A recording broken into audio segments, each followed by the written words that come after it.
শীতকাল চলছে এবং আমরা প্রায়শই দেখে থাকি অনেক মানুষ ঠান্ডাজনিত কারণে ভুগে থাকে। শীতকালে দেখা যায় যাদের বাতের ব্যথা রয়েছে সেটি হঠাৎ করে বেড়ে যায়। এটি হওয়ার কারণ কি?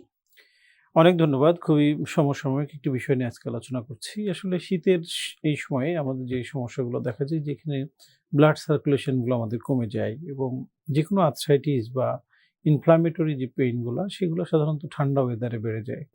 সো সেই কারণেই মূলত এই শীতের সময় আমাদের বিভিন্ন রকম আর্থ্রাইটিস যেমন রিউমাটয়েড আর্থ্রাইটিস বা গাউটি আর্থ্রাইটিস এগুলা বেড়ে যায়। তো গাউটি আর্থ্রাইটিসের পেছনে আরেকটা কারণ আছে। আমরা দেখি আমাদের শীতকালে বিশেষ করে ইউরিক অ্যাসিড সমৃদ্ধ খাবার আমরা অনেক সময় বেশি খেয়ে থাকি। যেমন কিছু ভেজিটেবল আছে যেটা শীতে আমরা পাই। যেমন সিমের যে বীজটা থাকে, বীজ বা সিড যেটা আমরা বলি, এটা থেকে ইউরিক অ্যাসিড অনেক সময় বেড়ে যায়। তারপর আমাদের এই ওয়েডিং সিজনও বলা হয় এই সময়। বিভিন্ন অনুষ্ঠান, আচার-অনুষ্ঠান বেশি হয় আমাদের দেশে। আমাদের কালচারাল কিছু ইস্যুস আছে। আবার অনেক সময় আমরা বেড়াইতে যাই, বাচ্চাদের স্কুল ছুটি থাকে। তো এই সময়গুলোতে দেখা যাচ্ছে যে হাই প্রোটিন ডায়েটটা আমরা ইনটেক বেশি করি। যে কারণে অনেক সময় গাউটি আর্থ্রাইটিসটা আমাদের বেড়ে যায়। তো ওভারঅল দেখা যায় যে এই ঠান্ডা ওয়েদারে আর্থ্রাইটিস রিলেটেড সমস্যাগুলো এইসব কারণে বেড়ে যেয়ে থাকে। স্যার, আরেকটি বিষয় দেখা যাচ্ছে ঠান্ডা আবহাওয়া। এটির সাথে কি জয়েন্টের ব্যথার কোনো বৈজ্ঞানিক সম্পর্ক রয়েছে? হ্যাঁ, জয়েন্ট ব্যথার একটা সম্পর্ক আছে। আমরা যেকোনো আর্থ্রাইটিস বা ইনফ্ল্যামেটরি যে ডিজিজ গুলা রয়েছে সেগুলো আমরা দেখি যে কোল্ড ওয়েদার বা ঠান্ডা ওয়েদারে বেড়ে যায়। যেমন ওয়ার্ম ওয়েদার বা হট ওয়েদারে সেই ইনফ্লামেশন গুলা কমে যায়। যে কারণে ক্রনিক যে পেইন গুলা থাকে সেক্ষেত্রে আমরা গরম সেঁক দিতে বলি। পেশেন্ট একটু ভালো অনুভব করে।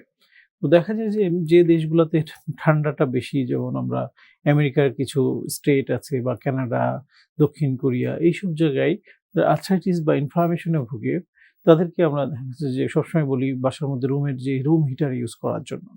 এটা পরীক্ষামূলকভাবে প্রমাণিত যে আর্থ্রাইটিস এর পেইন গুলা ঠান্ডা ওয়েদারে বেড়ে যায়। স্যার, আপনি বলছিলেন কিছু ডিজিজের কথা কোল্ড ওয়েদারে। এরকম কিছু ডিজিজ রয়েছে যেমন অস্টিও আর্থ্রাইটিস এবং রিউমাটয়েড আর্থ্রাইটিস। রাইট, এগুলোও কি শীতের সিজনে বেশি ব্যথা বাড়ায় রোগীদের ক্ষেত্রে? রাইট।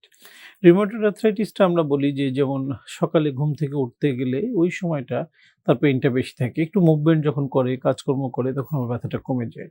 নরমালি এটা থাকে কিন্তু যখন ঠান্ডা ওয়েদার বা শীতের সময় এই সময় দেখা যায় যে এই তীব্রতাটা আরো অনেক বেড়ে যেত।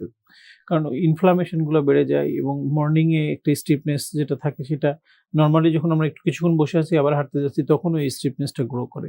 বিশেষ করে রিউমাটয়েড আর্থ্রাইটিস এর রোগীরা বেশি আক্রান্ত হয়ে থাকে ঠান্ডায়। এছাড়া অস্টিও আর্থ্রাইটিসটা সাধারণত বড়, বড় জয়েন্ট গুলাতে হয়। তো মূলত ২ টাই তো আর্থ্রাইটিস। একটা হলো ছোট, ছোট জয়েন্টকে অ্যাটাক করে যেটা রিউমাটয়েড আর্থ্রাইটিস আর অস্টিও আর্থ্রাইটিসটা হচ্ছে বড়, বড় জয়েন্টকে অ্যাটাক করে। সো প্রত্যেকটা আর্থ্রাইটিসই আসলে এই শীতের সময় বেড়ে যায়।